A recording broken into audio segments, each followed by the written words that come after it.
मन को विचार के द्वारा दोष पैदा करके या इधर राग पैदा करके प्रभु की तरफ हटाओ। दूसरी बात ये, नियम की बड़ी मार मन पे पड़ती है। मन को मारने के लिए नियम का बहुत पालन करना जरूरी है। आप अपनी दिनचर्या ऐसी बनाएं, या गुरुजनों से जो पास हुई दिनचर्या, आपके पास प्रातः काल से शयन काल तक 1 मिनट भी खाली नहीं होना चाहिए। ये आप देख लो, जो अभी तक चर्चा हुई वो पूरे संसार में दोष दृष्टि करके भोगों के प्रति या प्रभु पे महत्व बुद्धि करके छोड़ दो, राग छोड़ो। वास्तविक कहीं सुख नहीं है। आप लोग देख लीजिए, विवेक से देख लीजिए, अभी तक सब वही करते रहे हो जन्म जन्मांतर। अब हमको मन की ये जो बलवान वृत्ति है, प्रमथन स्वभाव वाली वृत्ति है, इस पर अंकुश करना है। कैसे करना है? प्रातः काल जगने से लेकर शयन तक 1 मिनट भी आपका खाली नहीं होना चाहिए, आपकी दिनचर्या में होना चाहिए।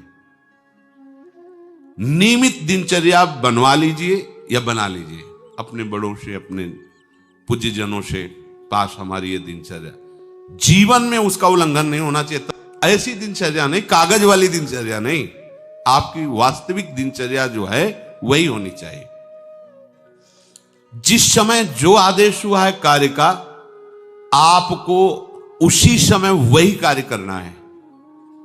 इससे मन तुम्हारा मरेगा, मन के अनुसार। यहां क्या है कि रोज सुनते, आज नहीं सुनेंगे सत्संग, क्या है सुबह तक रोज वाणी पाठ में जाते, नहीं जाएंगे, 6 बजे तक सो रहे हैं, शाम के रात्रि तक, या जैसा, ये ठीक नहीं। चलो आज ऐसा कर ले, नहीं ठीक नहीं। जो नियम दिया गया वैसे ही चलो। अगर नियम से चलोगे तो उससे लाभ क्या मिलेगा? एक तो परमानंद की तरफ बढ़ रहे हो, दूसरी बात आपका मन मरेगा। मन नियम से मरता है। इस मन का स्वभाव बदल जाएगा यदि आप नियमवर्ती बनोगे। नियमानुवर्तिता से मन आपके अधीन होगा। नियम बनाओ आप। नियम अगर आपने नहीं बनाया तो परमार्थ की चढ़ाई पर नहीं चढ़ सकते हो। परमार्थ में आज तक उसी को लाभ मिला है जो नियम से चला है। किसी ने पूछा किसी से कि क्या नियम है आपके, तो उनका हमारे संप्रदाय में तो नियम है ही नहीं। गजब की बात कह दी। यहां का जो नेम है वो प्रेम से शासित है। प्राण चले जाएं पर वो नेम छोड़ सकते हैं? देखो ना, मन क्रम वचन त्रिशुद्ध सकल मत, नेम नहीं है। जो अब कह रहे हैं उसी के अनुसार जीवन चलाना है। प्रियालाल के सुख का नेम, प्रियालाल के नाम जप का नेम। प्रियाल हमारे यहां कोई नियम ही नहीं, मतलब खाओ पियो पड़े रहो केवल ऐसे। आप समझो, समझ के बोलो, ऐसे किसी को मत बोलो।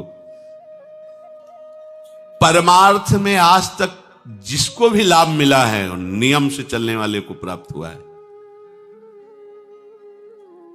इष्ट आराधना में जो जो आपको नियम मिले हैं उनमें शिथिलता नहीं होनी चाहिए, और बहुत काल तक एक नियम में चलने वाले को सिद्धि प्राप्त हो जाती है। जिस स्थान पर, जिस आसन पर, जिस समय पर जो मंत्र जितना, वो नियम होना चाहिए। ऐसा नहीं कि आज 20 माला जप लिया तो कल 10 माला जप कर लिया तो 2 दिन जपा ही नहीं फिर आगे, ऐसे नहीं होता। एक नियमानुवर्तिता। 5 मिनट का भी अंतर आपके नियम में जब नहीं पड़ने लगेगा, नियमित नियत समय, यह संतों में देखा गया है। 6 बजे उठना, 6 बजे शयन, 6 बजे उनकी जो दिनचर्या, एक दिन अगर देख लो तो दूसरे दिन तुम कह सकते हो इस समय ये साधन कर रहे होंगे, क्योंकि उनका नियम है, वो वैसे ही मिलेंगे। बड़े बड़े महापुरुषों में देखा गया है। ये 2 बजे के जगने का समय तो मतलब जैसे लगभग विषयी पुरुष सब सोते हैं, ऐसे लगभग जो भगवत प्राप्ति की लगन वाले साधु 2 बजे जग जाते हैं सब। ये नहीं कोई आश्चर्य की बात नहीं है, हमने देखा है। गंगा के किनारे जैसे ब्रह्म 2 बजे शुरू हो जाता है, कुआं से जल अर्चना हो, सब दिनचर्या, गंगा नहाने के लिए, फिर जाना बाद में, यहीं से स्नान करके फिर बाद में गंगा स्नान करने जाना। जो अनियमित साधन करता है, यद्यप साधन अविनाशी, पर मन मरेगा नहीं, मन अधीन नहीं होगा, ध्यान रखना। अनियमित, नियमित, आज 1 घंटे बैठे, कल 30 मिनट बैठे, परसों 10 मिनट, और फिर आगे बैठे ही नहीं 2-4 दिन, बिल्कुल नहीं, ऐसा नहीं। चाहे 10 मिनट से शुरुआत करो तो 11 होना चाहिए, कभी 9 नहीं होना चाहिए। और बार बार दिनचर्या का परिवर्तन नहीं होना चाहिए, मंत्र का परिवर्तन नहीं होना चाहिए, नाम का परिवर्तन नहीं होना चाहिए। खाने पीने का, शयन का, जगने का बिल्कुल नियत समय होना चाहिए, मन को वश में करने के लिए। ये जो लोग ने कि जब जहां जैसे आया चिड़िया की तरह चुनते रहते हैं, कुछ लोगों को तो देखा है, यहां तो शासन है, सत्संग में भी बोतल खोली, एक घूंट ऐसे थोड़ी थोड़ी देर पर, अरे मर थोड़ी जाओगे, अमृत बरस रहा है, भगवत चर्चा को उसका पान करो। चिड़िया की तरह कभी ऐसे जेब में डाले, वो रंगीन पुड़ियों नहीं होती ऐसे थैली निकाला, भुजिया चबा 2 पानी, ऐसे मर थोड़ी जाओगे। एक बार भोजन डाल दो, प्राण पोषण होता रहेगा, एक बार नहीं 2 बार से। इसके बाद ज्यादा ये नहीं होना चाहिए, थोड़ा ये पाया, थोड़ा वो पाया, थोड़ा प्रसाद में मिले प्रणाम कर लिया, जरा चख लिया, रख लिया, और जब प्रसाद पाएंगे तब पा लिया। बार बार खान पान से भजन में विक्षेप पहुंचता है। अगर मन को मारना है, भगवत प्राप्ति करना है, तो खान पान का समय, शयन का समय, शयन का समय मानो आप 9 बजे से 2 बजे तक, 9 बजे आप सैया पर होना चाहिए। 2 बजे आप सैया छोड़ ही दो, नींद आई हो या ना आई हो, इससे कोई मतलब नहीं। नियम सो नियम, ये नहीं आज रात में नींद नहीं आई तो आज सो लेते, नहीं, उठो तुरंत। आपकी दिनचर्या, अपने लोगों ने अभ्यास जब किया ना, तो उसमें ये नहीं कि जग के विचार करना है कि उठना है। जेव ही घड़ी पर दृष्टि गई, आज तक भगवत कृपा से कभी अलार्म नहीं लगाया, बचपन से लेके अभी तक। मिले ही ले घड़ी तो अलार्म क्या लगाए, गग्गा के लिए घड़ी लेके कौन घड़ी देगा, गरीब किसानों के। एक समय निश्चित, 5-10 मिनट के अंतर की बात नहीं कहते, तुरंत वस्त्र हटाओ, तुरंत। ये नहीं कि ओढ़ के ध्यान करेंगे, वो ध्यान नहीं होगा, वो सो जाओगे। वो पहले अगर सर्दी के समय हटा दिया, ऐसे खुले बैठो, ठंडी लगेगी। अब नाम जप करो जितनी देर तुम्हारा नियम हो, नहीं तो चलो अपना शौच स्नान पवित्रता, फिर उस शयन वाले आसन पे न बैठे। अगर फिर नहा धो करके बैठ जाओगे तो एक नींद पूरी और हो जाएगी उसमें। और प्राय लोग यही करते ना कि पहले तो बोले नहाने धोने की जरूरत नहीं, नाम जप कर लेंगे, उसी में बैठे। ओढ़ के अगर बैठ गए तो सूर्य उदय हो गए, कितने नाम जपा उनको खुद पता नहीं, क्योंकि वो कम्बल की उसमें, या नहा के जल्दी से ओढ़ के बैठ गए फिर सो गए। ऐसे साधना नहीं होती। स्नान करने के बाद फिर आसन में बैठ कर बहुत साधारण अवस्था, ऐसा नहीं कि खूब गरम गरम कंबल ऐसे ओढ़, नहीं, ठंडी लगनी चाहिए, शांत बैठ, आंख खुली, ध्यान नहीं करना चाहिए, आंतरिक ध्यान करो। आंख मूंद ली ना तो सुषुप्ति में पहुंच जाओगे। ध्यान पूर्वक ऐसे, जैसे चातक स्वाति की बूंद को निहारता है।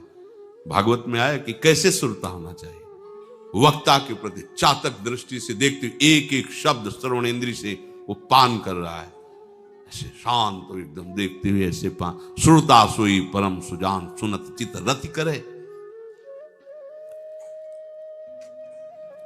आपके वस्त्र पहनने का ढंग, चलने का ढंग, बोलने का ढंग सात्विक होना चाहिए। सोमवार को अमुक रंग का, मंगल को अमुक रंग का, बृहस्पति को अमुक रंग का, ऐसे चलने की भी अलग अलग स्टाइल, अलग अलग से डालना का। अगर भगवत प्राप्ति करनी है तो सात्विक चाल हो, सात्विक भाषा हो, सात्विक वस्त्र हो। इनका भी बहुत प्रभाव पड़ता है, वस्त्रों का भी प्रभाव पड़ता है, चाल का भी प्रभाव होता है। अभिमान की चाल देखना, छाती में हड्डी हड्डी पर फैला के चल रहे मानो सूरवीर है। हाँ, जांघ में मांस नहीं है, केवल पैंट ही पैंट दिखाई दे रहा है। बात ऐसा अभिमान है, ऐसे टांग चला मानो। ये सब नहीं, सात्विक वृत्ति से चलो, सात्विक कपड़े पहनो। ऐसा नहीं कि अब लाल ही पहनना है तो अमुक कंपनी का आना चाहिए, लाल रंग का या पीले रंग का। कितने का स्वेटर? बोले 1,70,000 का है। अपना जीवन सात्विक हो, सात्विक वस्त्र भी वस्त्र और हमारा चलना भी सात्विक हो, हमारा बोलना भी सात्विक होना चाहिए। अब इसके बाद उपासक को देखो, ये तो नियमावर्तिता हुई। अपने मन के ऊपर हर समय दृष्टि रखनी। उपासक शब्द इसीलिए है, विषयी पुरुष नहीं रख सकता। उपासक को हर समय मन पर दृष्टि रखना है। क्या सोच रहा है, ऐसा क्यों सोच लिया इसने, ऐसा क्यों ये प्रेरणा आई? क्या हमारा भोजन गलत हुआ, क्या संग गलत हुआ, क्या हुआ? पूरी जांच हो रही। आप सच्ची मानना, प्रारंभिक बात तो अलग है कि मन पूर्वश, नहीं तो ऐसा नहीं है कि काम के विषय में सोचने लगे, ये लोभ के विषय, ऐसा नहीं है। आपका संग गलत हुआ, आपका दर्शन गलत हुआ, आपका गलत श्रवण हुआ, भोजन गलत हुआ तो ही हो सकता है। नहीं, ऐसे नहीं कि भगवत चिंतन की धारा में बीच में काम आ जाए, बीच में क्रोध आ जाए। प्रारंभ में तो ऐसा होता है, लेकिन आगे बढ़े हुए उपासकों को फिर ये दिनचर्या में अपनी जांच करनी, क्या गलत हो गया, आज क्या खाया जो हमारे मन में ऐसे विचार आ रहे हैं, आज किसका संग किया जो हमारे मन में ऐसे विचार आ रहे हैं। यद्यपि बड़ा कठिन है मन की जांच करना, क्योंकि हम मन ही बने हुए हैं, तो जांच क्या करेंगे? जांच तो वो कर सकता है जो थोड़ा मन से अलग हटा है ना, दृष्टा भाव देख रहा है मन को। हम तो मन ही बने हुए हैं, जो चाहता है वो हम चाहते हैं। देखो ना, बहुत बातचीत से समझ में आता है। आज हमारी ये खाने की इच्छा है, आज वहां जाने की इच्छा है, तुम्हारी थोड़ी, मन की है। थोड़ा अलग हट करके देखो, फिर उसमें निर्णय करो, सही है या गलत। जो जो विचारों में आप सपोर्ट दे देंगे वो मन के संस्कार बन जाएंगे। आप सपोर्ट नहीं देंगे तो संस्कार नहीं बनेगा। ये बहुत खास बात है। जब आप भजन में बैठे हो, साधन में, या चलते फिरते उठते बैठते, ये जो शास्त्र विरुद्ध गंदी स्फुरणा दे, आप बिल्कुल इसको सपोर्ट मत करना, नहीं ये संस्कार बना देगा। फिर वो आपके न चाहने पर भी आपको परेशान करेगा। और यदि आप बिल्कुल उदासीन रहे, जैसे पागल आदमी पीछे बोलता चला जाए, आप कुछ मत बोलो, वो दूसरी दिशा में चला जाएगा, ऐसे ही मन शांत हो जाएगा आपका। ये आपको फेंकता आप परेशान मत होना, ये फेंकता रहेगा जो उसने जमा किया है, फिर शांत हो जाएगा, फिर नष्ट हो जाएगा, उसका विषय स्फुरण नष्ट हो जाएगा। अगर कहीं मन भगवत संबंधी सलाह दे तो उसको दुलार करना चाहिए, सराहना कर, वाह आज आपने बहुत सुंदर बात।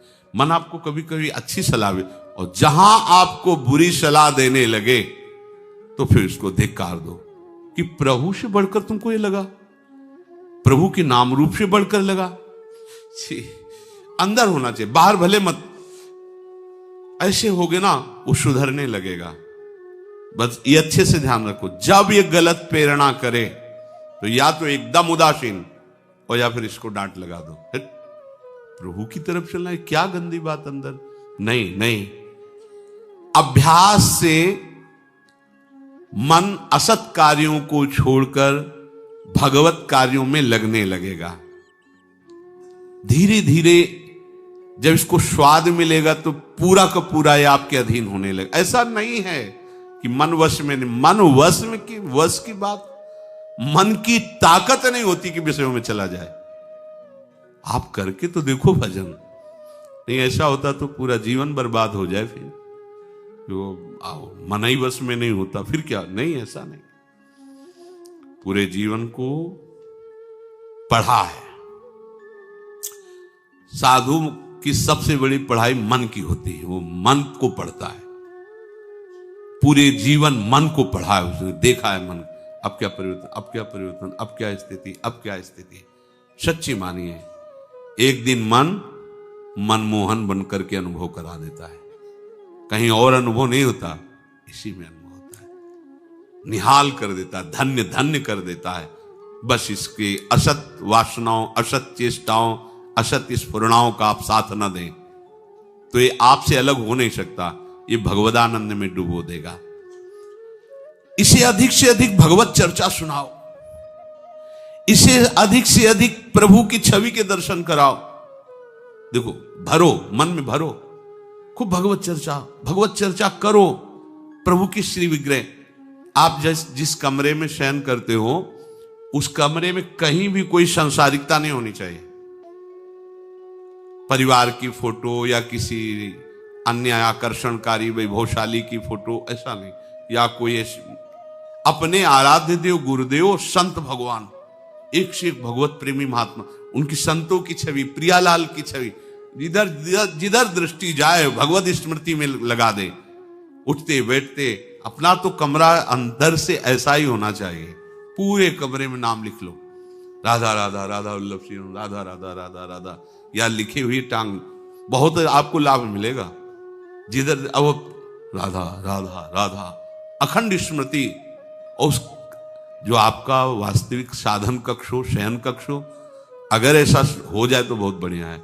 अन्य का प्रवेश ना हो, कोई भी हो, सदगुरुदेव की शिवा, आराध्य देव की शिवा, उसका आप देखना, इसका बहुत बड़ा प्रभाव होता है।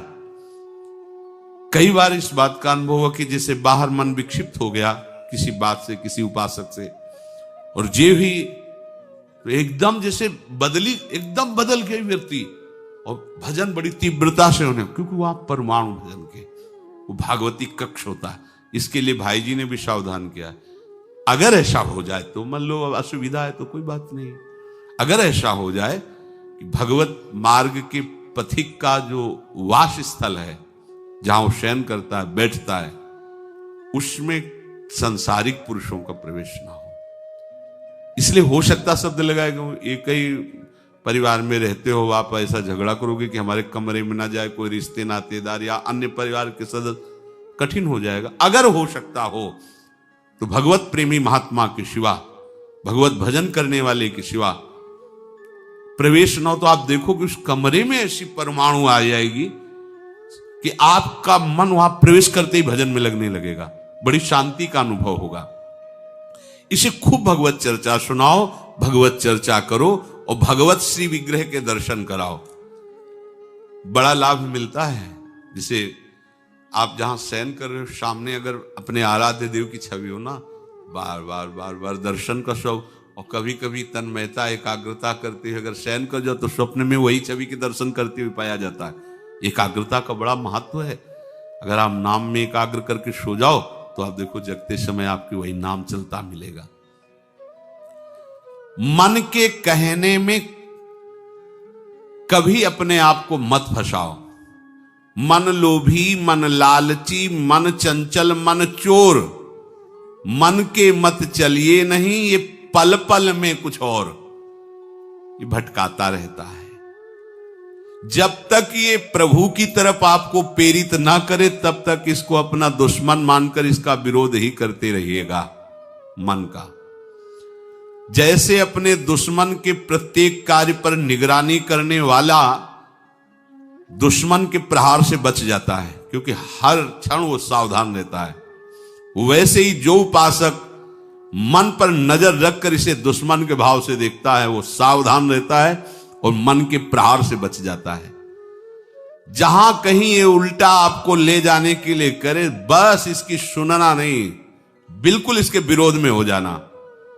ये बड़ा बलवान है पर तुमसे बड़ा नहीं, ध्यान रखना, ये तुम ही से बलवान है, तुम ही से खा पी के तुम्ही को पटकेगा अगर इसके अनुकूल रहे। और अगर आप अपने, तो ये इसकी ताकत नहीं आपको गिरा दे, क्योंकि बिना सपोर्ट के आपके कुछ नहीं कर सकता। पक्का आप सपोर्ट मत कीजिए, ये आपका कुछ नहीं बिगाड़ेगा, पर इसका स्वभाव है कि एक क्षण में अपने अनुकूल कर लेना।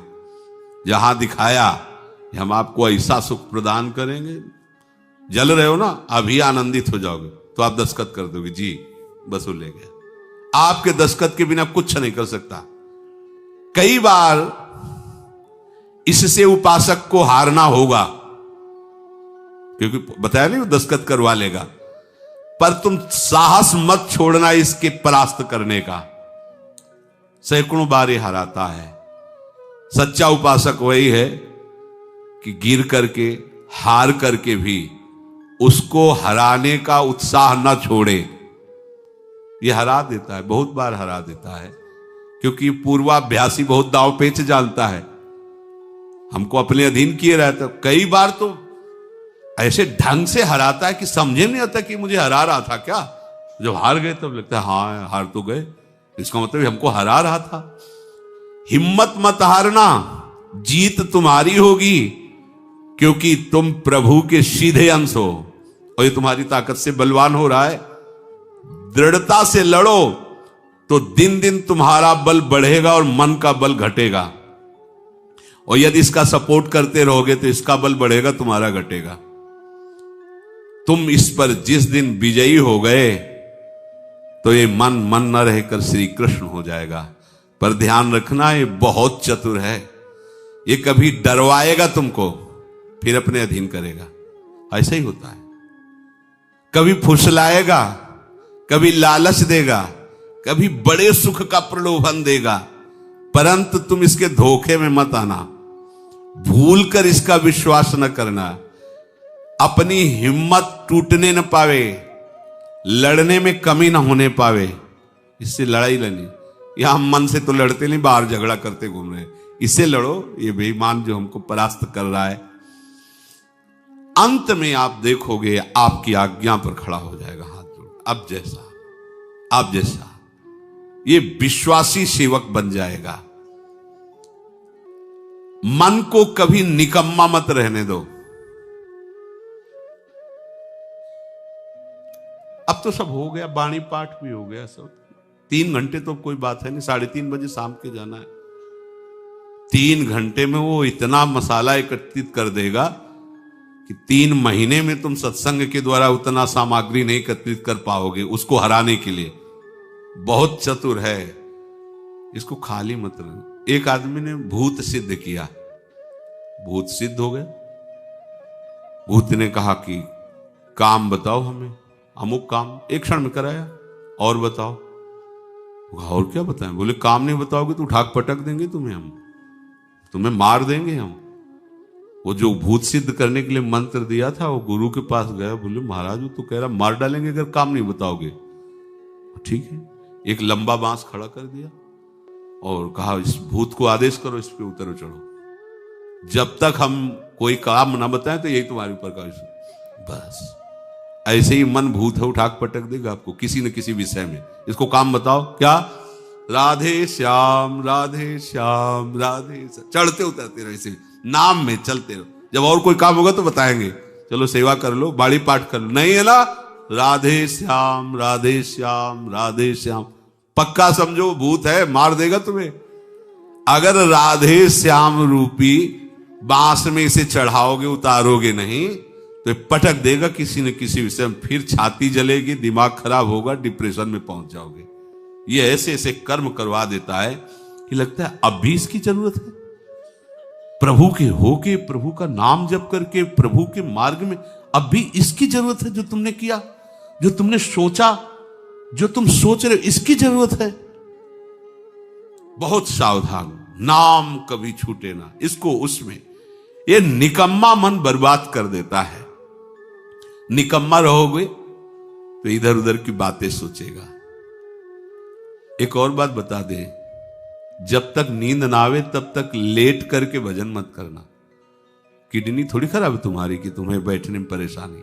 अपने लोगों ने ऐसा किया है, अब जैसे रात्रि में है माला लेके बैठ गए, अब नींद नहीं आ रही है तब तक माला चल रहा है, भजन चल रहा है। जब नींद आने लगी धीरे से माला छाती में रखा है, अगल बगल कोई अपने माला में ही है। अब लेट करके कि नींद का इंतजार, तो नींद तो आए कि ना आए, लेकिन ये क्या क्या प्रोग्राम आ जाएगा वो आप देख लो। नए साधक सावधान नहीं रहते तो दुर्दशा अपनी कर लेते हैं क्रियाओं के द्वारा, अन्य चेष्टाओं के द्वारा। शयन के समय बहुत सावधान रहने की जरूरत है। दिन भर तो आपको ऐसी सेवाएं मिली हैं, ऐसे साधन मिले हैं जो भगवदानंद में डुबोने के लिए पर्याप्त हैं, लेकिन जो आपका पर्सनल समय है उस समय आप सावधान रहना। अब आप फुर्सत में लेट गए, जे भी फुर्सत सोच के लेटे कि सब हो गया, अब उसका प्रोग्राम शुरू मन का। अब आपके इधर उधर चित्त वृत्ति, फिर मोबाइल जो पास है तो फिर क्या कहना है, मन को तो मानो अमृत मिल गया, वो आपको प्रेरित करेगा। जहां आपने कोई गेम ये वो नौटंकी नाटक की, जहां बस उसको मसाला मिल गया वो आप काफी है, वो आपको ऐसी जगह पहुंचा देगा कि सुबह दिनचर्या में हाजिर नहीं हो पाओगे। कहां है वो? बोले अभी तो आया ही नहीं वो। क्यों? मन ने उसको परास्त कर दिया, इसलिए नहीं आया। बहुत सावधान। ये निकम्मा रहेगा तो बुरी बुरी बातें सोचेगा। खास बात है दिन भर सावधान रह सकते हो माना, लेकिन शयन के समय जब आप अपनी सैया पे गए, अब होश ठिकाने रखो, बिल्कुल सावधान। यहां थोड़ी तुम्हें सावधान रहने की जरूरत है, अभी तो सावधान आई हो, नहीं तो अभी खड़े हो, तुम्हारे पितर तक तृप्त हो जाएंगे अभी है। लेकिन कमरे में सिटकिनी बंद, अब शयन के लिए गए, अब होश में, यही होश खो जाते हैं। ध्यान रखना, मन आपसे ऐसी चेष्टाएं कराएगा, क्रियाएं कराएगा, ऐसा दर्शन कराएगा, ऐसा सोचवाएगा, पूरे दिन की साधना को मटिया पलेट कर देगा, पोछा लगा देगा। हमारी प्रार्थना मान लेना, जब तक नींद ना आवे तब तक सोने के लिए आप लेटना नहीं। यदि जवान साधक हो, माला हाथ में, ऐसे दोनों हाथ कब्जे में है, जवान से नाम या मंत्र अंदर। अब थक गए, सो गए तो ऐसे सो जाओ, आपकी शैया परम पवित्र है। अगर घंटा 2 घंटा इंतजार नींद का तो पक्का वो भ्रष्ट करा के रखेगा, पक्का। हमारी बात लिख लो। सावधान, शयन के समय हर उपासक सावधान। उस समय विशेष आवश्यकता आपको भजन की है, क्योंकि वो एकांत है और आपके ऊपर उस समय मन को हावी होने का अवसर मिल गया। इसलिए सावधान, सत्संग को सुना जाए, मनन किया जाए और आचरण में उतारा जाए, और इस भूत को हर समय नाम रूपी बांस पे चढ़ाते उतारे। राधे श्याम, राधा वल्लभ श्री हरिवंश, राधा वल्लभ श्री हरि।